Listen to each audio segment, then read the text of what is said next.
غیر قانونی طریقے سے پاکستان سے یورپ یا کسی بڑے ملک میں جانا اور جاتے جاتے اپنی جان سے بھی چلے جانا، کچھ لوگ کہتے ہیں ڈنکی لگاتے وقت اپنی جان سے جانا، تو میں یہ کہہ رہا ہوں کہ یہ کوئی نئی بات نہیں ہے، یہ بہت پرانا قصہ ہے اور کئی سالوں سے ہمارے ساتھ ہوتا آ رہا ہے۔ ہوتا یہ ہے کہ جب کوئی بڑا حادثہ، جب کوئی کشتی کہیں پر ڈوب جاتی ہے، اس کے بعد لواحقین اس پہ آوزار کرتے ہیں، لوگ اس کے اوپر آبدیدہ ہو جاتے ہیں، حکومتیں اس پر بیانات دیتی ہیں، ادارے حرکت میں آتے ہیں، تو اس کے بعد ہمیں یہ پتہ چلتا ہے کہ کچھ لوگ غیر قانونی طور پہ پاکستان سے جا رہے تھے، جس کے نتیجے میں وہ کہیں نہ کہیں اپنی جان سے ہی چلے گئے۔ یہ معاملہ ہوتا کیوں ہے؟ ڈنکی لگائی کیوں جاتی ہے؟ یہ ساری باتیں اس ویڈیو میں کریں گے۔ اگر آپ نے میرا چینل سبسکرائب نہیں کیا تو وقت نکال کے یہ کام بھی کر لیجئے۔ دلچسپ بات یہ ہے کہ مجھے ترکی سے واپس میں آ رہا تھا تو میرے جہاز پہ ساتھ والی سیٹ پہ جو لڑکا بیٹھا تھا تو اس نے میرے ساتھ پنجابی میں گفتگو کا آغاز کر دیا، اور پنجابی میں گفتگو کا آغاز کرتے ہوئے اس نے مجھے بتایا کہ مجھے 2 سال ترکی میں ہو گئے ہیں، میں ڈنکی لگا کر یہاں پر پہنچا تھا، میرا ارادہ یہ تھا کہ یہاں سے آگے یورپ چلا جاؤں گا، لیکن بدقسمتی سے 2 مرتبہ میں بارڈر کو کسی طرح بھی کراس نہیں کر سکا۔ مجھے ترک پولیس پکڑتی تھی اور واپس چھوڑ دیتی تھی، یہاں تک کہ اس نے ایک مرتبہ ترک پولیس والے نے یہ بھی کہا کہ تمہیں ترکی میں کیا کمی ہے، تم یہاں سے آگے کیوں جانا چاہتے ہو۔ بالآخر انہوں نے جب 2-3 مرتبہ اس نے کوشش کی ترکی سے آگے جانے کی تو انہوں نے اس کو ڈی پورٹ کر دیا۔ اس نے مجھے یہ بھی بتایا کہ وہ یہی چاہتا تھا کہ اسے ڈی پورٹ کر دیا جائے کیونکہ اب اس کا دل وہاں پر نہیں لگ رہا تھا۔ میں نے اس سے پوچھا کہ پہلے تم ڈنکی لگا کر کیسے آئے تھے، تو اس نے مجھے ایجنٹ بتائے۔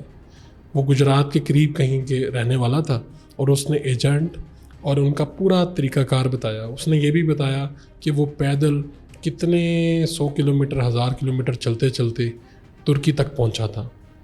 میرے لیے یہ حیران کن تھا۔ میں نے وہیں پہ ایئرپورٹ پہ اپنا موبائل نکالا اور اس کی ویڈیو وہاں پر ریکارڈ کر لی۔ وہ ویڈیو آج بھی کہیں پہ انٹرنیٹ پر پڑی ہوگی۔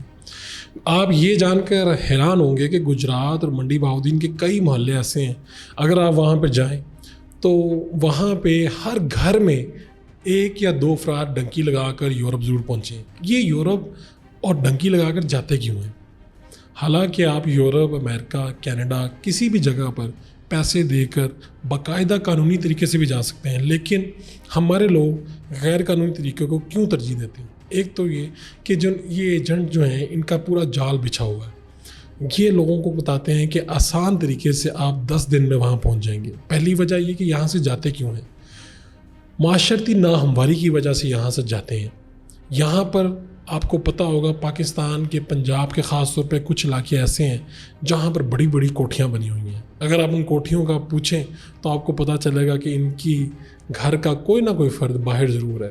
جب وہ باہر جاتا ہے تو 5 7 8 سال بعد کسی نہ کسی طرح سے لیگل ہو جاتا ہے اور اس کے بعد وہاں پر مزدوری کر کر کے یہاں پر ایک بڑا گھر بناتا ہے۔ ایک دوسرے کو یہ مثالیں دی جاتی ہیں کہ اپنا منڈا یورپ بھیج دے، او تیری پورے خاندان اتنے لا جائے گا۔ یہی وہ مثالیں ہیں۔ معاشرتی ناہمواری ہے، یہاں پر مسائل بھی ہیں، لیکن میں یہ جان کر بھی حیران رہ گیا کہ ابھی جو لوگ یونان میں ادھر کشتی میں ڈوب گئے ان میں سے کئی لوگ ایسے تھے جنہوں نے 50 لاکھ یا اس سے زائد رقم دی ہوئی تھی۔ آپ اگر ایجنٹس یہاں پر جو سرٹیفائیڈ لوگ بیٹھے ہیں ان سے پوچھیں تو 50 لاکھ میں یا اس سے اوپر میں آپ کو باقاعدہ قانونی طریقے سے ملک سے باہر جانے کا طریقہ بھی بتا دیں گے، لیکن اس میں لگتی ہے مشقت زیادہ، جو ہمارے نوجوان نہیں کرنا چاہتے۔ مثال کے طور پہ کوئی زبان کا سرٹیفکیٹ چاہیے ہوتا ہے، مثال کے طور پہ آپ کو کہیں نہ کہیں وہاں پہ اسکلڈ ورکر کا کوئی ویزا چاہیے ہوتا ہے۔ یہ وہ وجوہات ہیں کہ ہمارے نوجوان کہتے ہیں کہ ہم 20-25 دن پیدل سفر کر لیں گے، کشتی میں بیٹھ جائیں گے، کوئی خوش قسمت ہوگا تو وہ ڈنکی لگا کے یورپ پہنچ جائے گا۔ میرے اپنے ایک جاننے والے 3 مرتبہ ڈنکی لگا کر جا چکے ہیں، واپس آ چکے ہیں، اور اب وہ پھر دوبارہ سے ڈنکی لگانے کا ارادہ رکھتے ہیں۔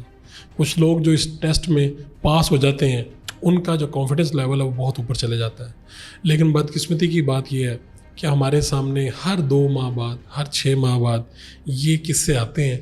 اس کے باوجود ہم یہ لوگوں کا رونا دھونا، لوگوں کا دکھ، 300 خاندان اجڑ جانے کا دکھ بھی دیکھتے ہیں، سمجھتے بھی ہیں، لیکن پھر ہم اپنے بچے کو کہتے ہیں کہ بیٹا جیسے بھی ہو یورپ چلے جاؤ، پاکستان میں کچھ نہیں پڑا۔